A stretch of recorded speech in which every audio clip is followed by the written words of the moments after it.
I'm John Strum, and this is Real Talk MS.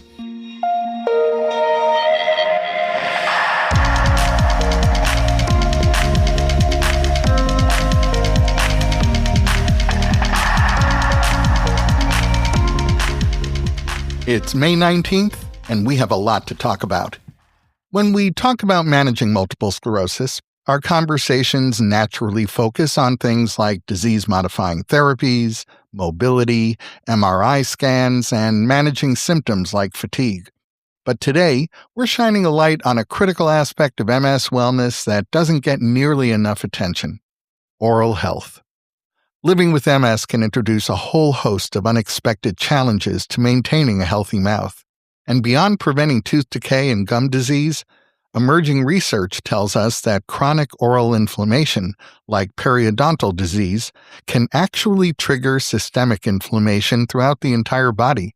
And that's the last thing an overactive MS immune system needs. Dr. Spolarich is joining me to break down the science, explain the risks, and most importantly, offer practical strategies for people living with MS and their care partners. But before we get to my conversation with Dr. Spolarich, there are a few other things that you should know about. Women are diagnosed with MS almost 3 times more frequently than men. But why? Well, some experts believe it's hormones. But results of a new study led by researchers in Australia suggest the answer is actually hardwired into our DNA at a cellular level. The research team analyzed over 1.2 million immune cells from nearly 1,000 healthy people. Using something called single-cell sequencing, they were able to look at how genes are switched on or switched off in individual cells with remarkable detail.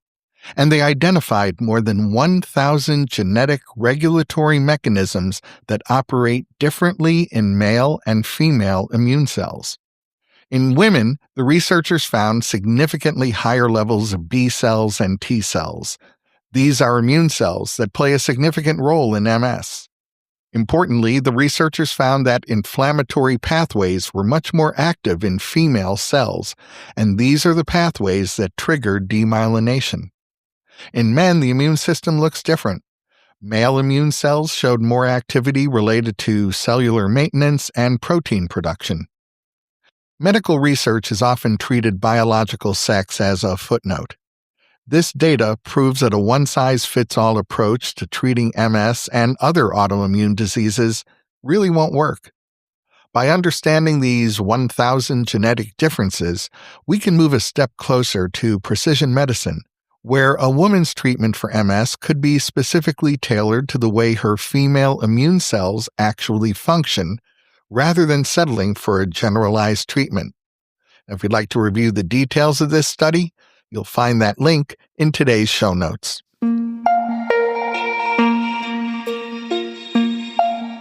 For years, children and teenagers diagnosed with MS had very limited treatment options.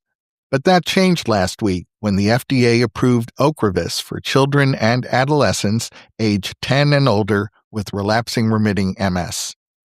Now, pediatric MS is rare. It affects between 5,000 and 10,000 kids in the U.S., but it can be incredibly aggressive.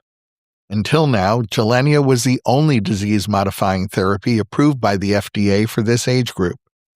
The FDA approval of Ocrevus was driven by results of the Operetta 2 clinical trial, which followed 187 children and teens. And those results couldn't be ignored. Ocrevus was shown to reduce the risk of relapses by 48% compared to the existing oral treatment. And it was even more effective at stopping new damage. MRI scans showed an 87% reduction in active inflammatory lesions and a 48% reduction in new or enlarging T2 lesions. If you're a parent or caregiver of a child or teen who's been diagnosed with MS, here's what you need to know. Children 10 years of age and older weighing at least 55 pounds and diagnosed with relapsing remitting MS are eligible to receive this treatment. It's delivered by intravenous infusion once every 6 months, And the trial showed that the safety profile in kids is consistent with what's been seen in adults for the last decade, with the most common side effects being mild infusion reactions or respiratory infections. Unlike daily pills, this is a twice-yearly infusion, which can be easier for busy teenagers to manage. And Ocrevus is a high-efficacy DMT. High-efficacy treatment early in life can potentially redefine the future for an individual by stopping lesions before they cause long-term disability. This regulatory approval is a huge win for science and an even bigger win for the youngest MS patients and their families. If you or someone you love has ever gone through the process of being diagnosed with MS, you know how painfully slow that process can be. Early symptoms like numbness, fatigue, and vision issues are notoriously vague, and those symptoms tend to come and go. By the time an MRI reveals clear damage in the brain or spinal cord, MS has often been active under the surface for years. But a new tech partnership announced last week is aiming to change that using a combination of artificial intelligence and a very unique type of genetic material. Two biotech companies, Decode Health and Circular Genomics, have joined forces. Backed by a $1.9 million grant from the National Institutes of Health, they're building an AI-powered blood test designed to catch MS much earlier and track its progression in real time. Decode Health brings an AI platform that can sift through massive amounts of patient data to find patterns. And Circular Genomics brings a secret weapon in this effort: circular RNA. So, what is circular RNA? Well, we all became familiar with mRNA thanks to the COVID-19 vaccines. Normal mRNA is linear. It's like a straight line of code that tells your cells how to make proteins. Circular RNA is different. It's like a closed loop, and because it's a loop, it doesn't make proteins. Instead, it acts like a control dial, turning other genes on or off. More importantly for medicine, that circular shape of circular RNA is incredibly tough. Linear RNA breaks down very quickly in the human bloodstream, but circular RNA is highly stable. And because circular RNA is so stable, it makes for the perfect biomarker, a measurable sign in the body that shows a disease is developing. However, looking at thousands of those loops to find MS is like searching for a needle in a haystack. That's where the AI comes in. Decode Health's platform is analyzing blood samples to map out specific circular RNA signatures. These signatures are distinct patterns that will act like a molecular fingerprint for MS. If this AI-driven blood test is successful, it could completely change the timeline of MS care in two major ways. First, doctors could potentially catch the molecular warning signs of MS years before a lesion ever shows up on a traditional MRI scan, allowing them to start treatment before irreversible nerve damage occurs. Second, because it's just a simple blood test, doctors could monitor patients much more frequently than they can with expensive MRI scans.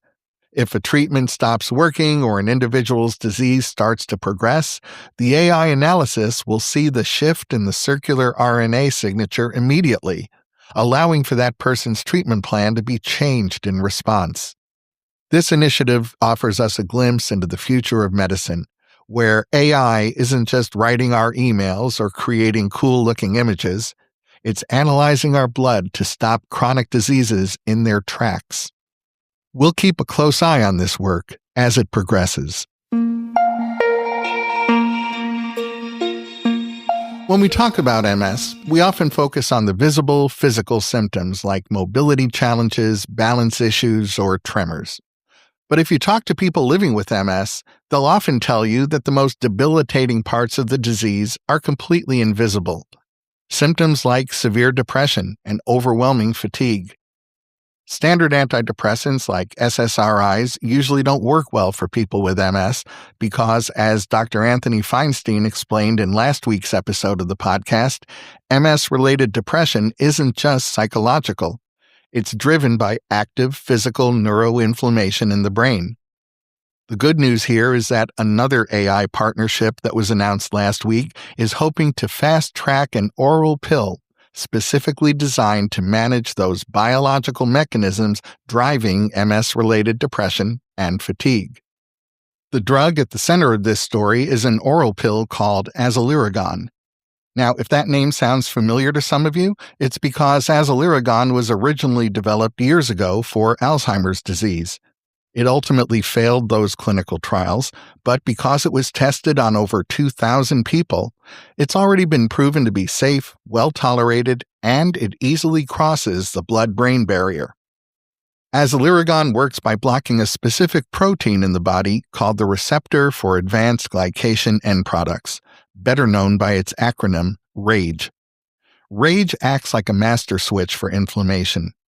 By shutting this protein down directly inside the central nervous system, azaliragon targets the exact inflammatory pathways that cause MS fatigue and depression, pathways that traditional antidepressants completely ignore. So, if azaliragon is so promising, and we already know it's safe, why aren't we just giving it to everyone right now? Well, it's because symptoms like fatigue and depression are incredibly difficult to study. They fluctuate based on an individual's lifestyle, genetics, and environment. And all of these variable factors make traditional clinical trials a massive gamble. To solve this, Cantex Pharmaceuticals has teamed up with Headlamp Health to use a specialized platform called Lumos AI. Now, Lumos AI isn't your standard chatbot. It's an agentic AI that's specific to precision neuropsychiatry. Lumos AI is fueled by over 100 million longitudinal data points. Its job is to dig through the massive, complex history of azaliragon's past trials and map out the biological profiles of patients. The goal is to identify the exact biological signature of the patients who will most likely benefit from this pill. By using AI to pinpoint exactly who this drug works for before new clinical trials even begin, the companies can design a much smarter, hyper-targeted study, which dramatically reduces the risk of the trial failing due to recruiting an overly broad patient pool. For people living with MS who have spent years swapping one ineffective antidepressant or fatigue medication for another, this represents a massive shift. We're talking about a future where AI ensures the right drug gets to the right patient at the exact right time. It's a remarkable example of how old drugs can find entirely new life when they're paired with modern artificial intelligence. We'll keep you updated as this work continues and the clinical trials get underway. Sometimes participating in MS research can be as easy as completing an online survey from the comfort of your own home. This is one of those times. Researchers at Wayne State University are looking for people living with MS who experience bladder symptoms and balance issues. So if you've been diagnosed with MS and you experience bladder-related urgency or frequency, and you're also experiencing falls, near falls, or you're worried about the risk of falling, this is your opportunity to participate in a survey that will only take 5 to 10 minutes of your time. You'll be asked about your MS symptoms, your bladder health, mobility, and your history of falls. It's not hard work, but your participation is what moves the ball down the field when it comes to the kinds of research that ultimately improve the quality of care for people with MS. If you'd like to learn more about this study or step up to participate, you'll find that link in today's show notes. While we're talking about participating, there's one area of your health that you can participate in every day, and that's your oral health. Living with MS can introduce a whole host of unexpected challenges to maintaining a healthy mouth. Physical symptoms like hand tremors, muscle weakness, or severe fatigue can make the simple act of brushing and flossing incredibly difficult. On top of that, many of the medications used to manage MS symptoms can cause severe dry mouth, which isn't just uncomfortable. It actually strips away the mouth's natural defense against tooth decay and gum disease. And then there's facial pain like trigeminal neuralgia, which can make even touching your teeth feel unbearable. Dr. Ann Spolarich joins me this week to discuss how we can protect our smiles while managing a complex neurological condition. Dr. Spolarich is a professor, an internationally recognized clinical researcher, and an absolute authority on dental therapies for medically complex patients. In a moment, we'll meet my guest, Dr. Ann Spolarich. Maintaining good oral health is a facet of MS care that's often overlooked. Joining me to discuss the intersection between oral health and multiple sclerosis is Dr. Ann Spolarich. Dr. Spolarich is a professor and assistant dean for research at A.T. Still University, Arizona School of Dentistry and Oral Health. She holds advanced degrees in dental hygiene and physiology and has extensive training in both laboratory and clinical research. Welcome to the podcast, Dr. Spolarich. Thanks, John. It's great to be here. We often think of dental health as just being about our teeth, but how does the health of our mouth impact the rest of our body, particularly for someone living with a chronic condition like MS? Oh, that's a great question. You know, oral health is certainly important by itself. We all know how important it is to be able to feel confident with the way we smile, to feel confident when we're talking. We also know how important it is to have comfort, to be able to eat comfortably, to be able to chew and break down our food and to swallow. But we also know that when people have poor oral health, it really significantly impacts not only their oral health related quality of life, but also their overall quality of life. People living with pain and discomfort in their mouth. It really contributes to difficulties. Like people can have problems not just with eating and swallowing, but even with sleeping, for example. And one of the things certainly that we know is that when people have gum disease in their mouth, it's one of the most common chronic conditions. Most people don't know that in the world, but also it's one of the most common sources of chronic inflammation in the body. And certainly when we talk about a disease like MS, we know that they have shared inflammation as a common denominator. And many people have already heard about how oral health is related to systemic health. And while we don't really see cause effect kinds of relationships, we do know that if we can reduce sources of inflammation in the body, it's better for overall health. Many people with MS deal with symptoms like fatigue, tremor, or otherwise limited use of their hands.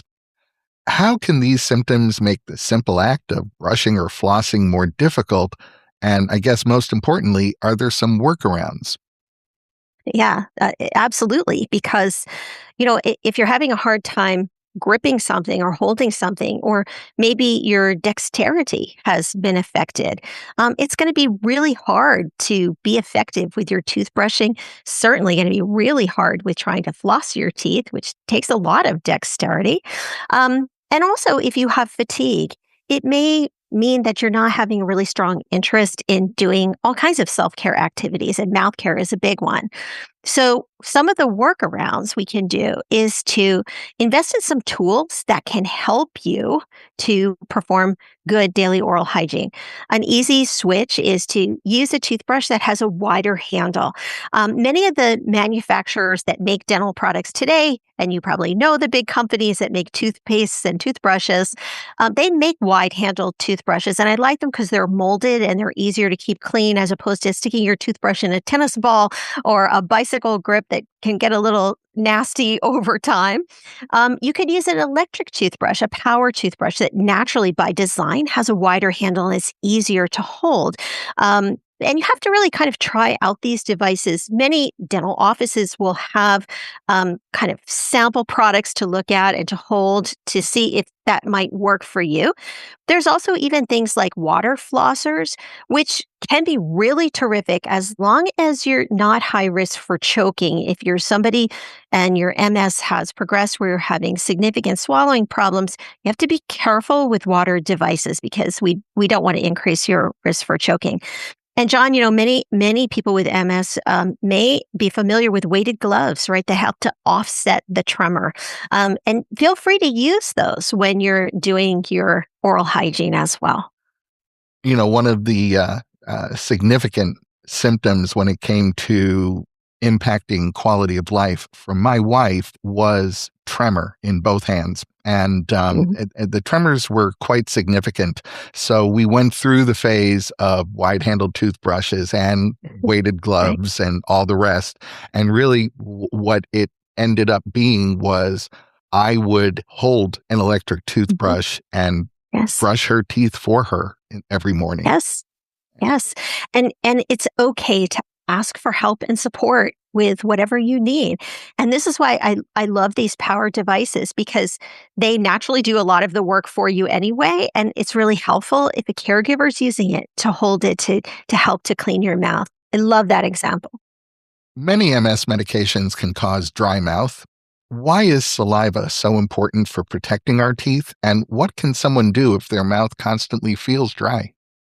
Yeah, dry mouth is the most common complaint in this population, but in lots of populations of people with medical problems, and medication use is the leading culprit for causing dry mouth. So, saliva is so essential, first of all, for comfort. It helps us with lubrication, so it makes our mouth feel good. If you don't have good lubrication, you find that your cheeks get kind of torn up when you're eating. You can bite your cheeks because your cheeks will stick to your teeth. It can also increase hazards for choking because you need saliva to actually break down food. It's really kind of one of the first sources of the enzymes that break down food for digestion. So you have sort of the comfort function component of saliva, but saliva is also protective in that it's antibacterial, it's antifungal, and it's antiviral. So if you don't have as much saliva in your mouth, you're much more prone to having bacterial overgrowth in your mouth, and that's going to increase your risk for tooth decay. It will also increase risk for gum disease and increase risk for other kinds of infections. So, fungal infections are really common in people with dry mouth. And also, if you're on MS medications that change your immune system, right, to try to keep your relapses more minimized, um, that will contribute to risk for reactivation of viruses. So, like if you're somebody who gets cold sores, herpes viruses, you may get more breakouts from that. But also, saliva is a buffer, and that means that you have a more neutral environment in your mouth. So when you have dry mouth, your mouth actually becomes more acidic, and that contributes to tooth sensitivity and weakening of the tooth enamel, and contributes again another risk factor for tooth decay. So dry mouth is hugely problematic. Some S- people with MS experience facial pain, like trigeminal neuralgia. How Yeah. should they navigate dental visits when their mouth or face is just hypersensitive? Yeah, that's a great question. About a third of people with MS have or some type of orofacial pain. And sometimes people feel that with trigeminal neuralgia, which is more kind of like a nerve shock kind of pain. And we have orofacial pain specialists in dentistry, so it might be really helpful to go and see one of them. There's certain medications that we can try. Your neurologist can also recommend some medications to help to manage that. Also, people can have problems with their joint up here, their temporomandibular joint, and so that can make chewing difficult. If you are in an active phase of that with pain, it's probably not a good idea to go in where you have to keep your mouth open for a long time for an exam, maybe plus getting your teeth cleaned at the same appointment. So, sometimes people can wear appliances if they have joint issues, certain medications to help to reduce the trigeminal neuralgia. It's a combination of things. So, those orofacial pain specialists are really helpful to manage that. I'm wondering, are there specific foods or drinks that people with MS should be especially mindful of to protect their oral health? Yeah. So, number one, try to avoid alcohol and caffeine containing beverages because it will worsen your dry mouth. And smoking is another, that's not a food or beverage, but sort of falls, I lump it into that category. What can you avoid, right, to make your dry mouth worse? Also, I think watch really acidic things. Like, I don't want you sucking on lemons. Maybe you put a nice fresh wedge of lemon in your iced tea. I don't want you sucking on it afterwards because it will, again, remember your mouth, if you have dry mouth, is more acidic. And so the last thing we need to do is put more acid on top of that. We don't want to weaken the enamel and increase your risk for tooth decay. I would also say spicy foods sometimes, if your mouth is sore, can really worsen your symptoms. Many people will get oral ulcerations as a result of the medications they're on, and also trauma from dry mouth. So some of these are just some of the more common and practical things. And making sure you're having good nutritious foods, because your body needs that, right? You need the support from good nutrition.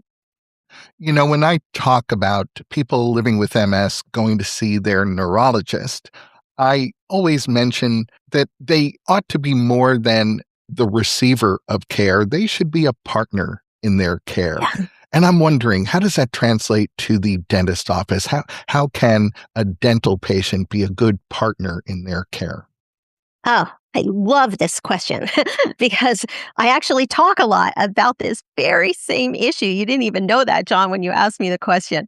So, participatory healthcare is a huge way of thinking in healthcare where we are partners together, right? With the patient and the provider. We work together. I can talk at you and give you all kinds of recommendations, but you have a voice in that relationship and what you're willing to do, not able to do. And I want to partner with my patients. So part of this is you need to have good conversations with your providers, right? Talk with them about what your needs are. Talk with them about what your concerns are. Talk about anything that makes you anxious or stressed about coming to the dentist. What could we do to make this experience more comfortable for you? And let's try to find solutions together. I love the idea of my patients as my partner. I think it's the only way to go, honestly. I could not agree more. And I hope everybody else, if they haven't already, starts getting that message because it changes everything. Quite honestly, I have found that when the patient becomes a partner in their care, it is actually very empowering for that patient. Sure. Right? Because I only get this much time with you, right? And so we have to maximize our time together, but also have really good lines of communication, and I love to really get to know my patients so that also when I see you're on my schedule, I can be thinking about things that we've talked about and plan ahead so that we have a good, productive, and successful appointment together. And that you would feel comfortable, right? Contacting your provider and having a chat about what's going on with you, right? Because look, we care about everybody and their whole body, not just the mouth, right? The mouth is connected to the rest of the body. And sometimes in dentistry, like a lot of people think, oh, that's over there and the rest of my healthcare is over here. But we do work together. We're a part of your team. If there is one thing you want people living with MS to understand about the relationship between their neurological health and their oral health, what would it be? Well, I think, again, remember that your whole body is tied together. And this shared inflammatory burden can be reduced by reducing inflammation in your mouth. It's important to do that anyway, not only for your oral health by itself, but also for your general health. So, taking care of your teeth, especially your gum health, where gum inflammation and gum disease, again, really common around the world, right? Let's do some things that we can do together to help to reduce that inflammatory burden, because I think it's really critical to your overall health and function and well-being. And then remember, we want to understand what's happening with you neurologically and how that might impact us. So that we need to understand, are you having oral facial pain? Are you having numbness in your tongue? Are you having difficulties swallowing? Because we want to treat you safely and provide recommendations for you that work for you. Well, Dr. Ann Spolarich, I want to thank you for all you do to improve the health and well-being of people living with MS, and I'll add people who aren't living with MS. Thanks so much for Thanks. talking with me today. Thanks, John. That's going to wrap up this episode of Real Talk MS. Real Talk MS is powered by the National MS Society. And you can share this episode of the podcast by letting your friends or family members know that all they have to do is point their web browser at realtalkms.com/455. You'll find that link in today's show notes so you can easily copy and paste it right into an email or a text. World MS Day is May 30th, and this year's theme is focused on diagnosis. So next week, Dr. Nancy Sykott is joining me to share the things you should know, the things you should be thinking about, and the things you should be doing during the first 100 days following an MS diagnosis. I hope you're planning to join us for our World MS Day conversation. I'm John Strum. Thanks for listening. Stay safe and make healthy choices.